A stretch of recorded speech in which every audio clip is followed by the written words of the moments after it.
Daily Bible reading, Nehemiah chapter 9, verses 1 through 21. On the 24th day of this month, the Israelites assembled, fasting, in sackcloth, and with earth upon them. Those of the stock of Israel separated themselves from all foreigners, and stood and confessed their sins and the iniquities of their fathers. Standing in their places, they read from the scroll of the teaching of the Lord their God for 1/4 of the day, and for another fourth they confessed and prostrated themselves before the Lord their God.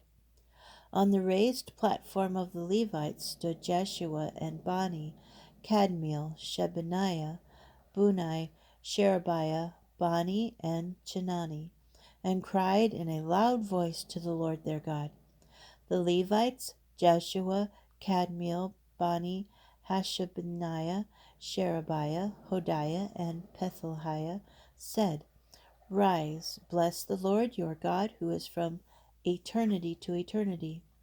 May your glorious name be blessed, exalted, though it is above every blessing and praise. You alone are the Lord. You made the heavens, the highest heavens, and all their host, the earth and everything upon it, the seas and everything in them. You keep them all alive, and the host of heaven prostrate themselves before you.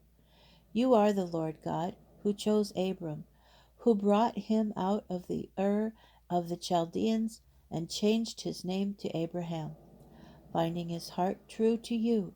You made a covenant with him to give the land of the Canaanite, the Hittite, the Amorite, the Perizzite, the Jebusite, and the Girgashite, to give it to his descendants. And you kept your word, for you are righteous. You took note of our fathers' affliction in Egypt, and heard their cry at the Sea of Reeds. You performed signs and wonders against Pharaoh, all his servants, and all the people of his land, for you knew that they acted presumptuously toward them. You made a name for yourself that endures to this day. You split the sea before them. They passed through the sea on dry land, but you threw their pursuers into the depths, like a stone into the raging waters. You led them by day with a pillar of cloud, and by night with a pillar of fire, to give them light in the way they were to go.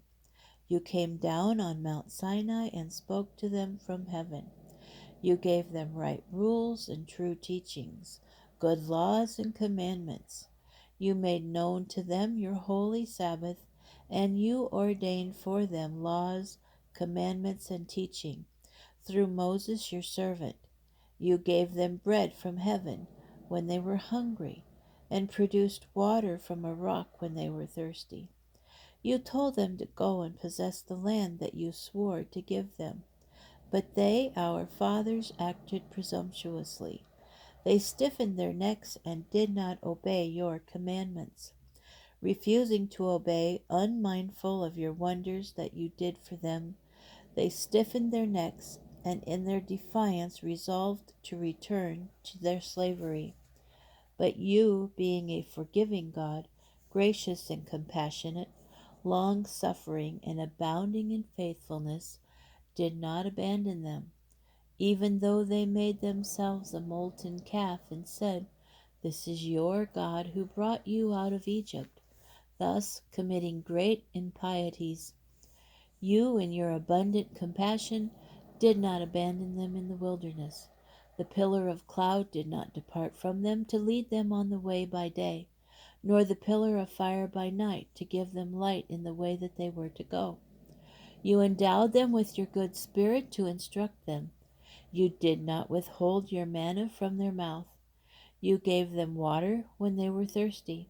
40 years you sustained them in the wilderness, so that they lacked nothing. Their clothes did not wear out, and their feet did not swell.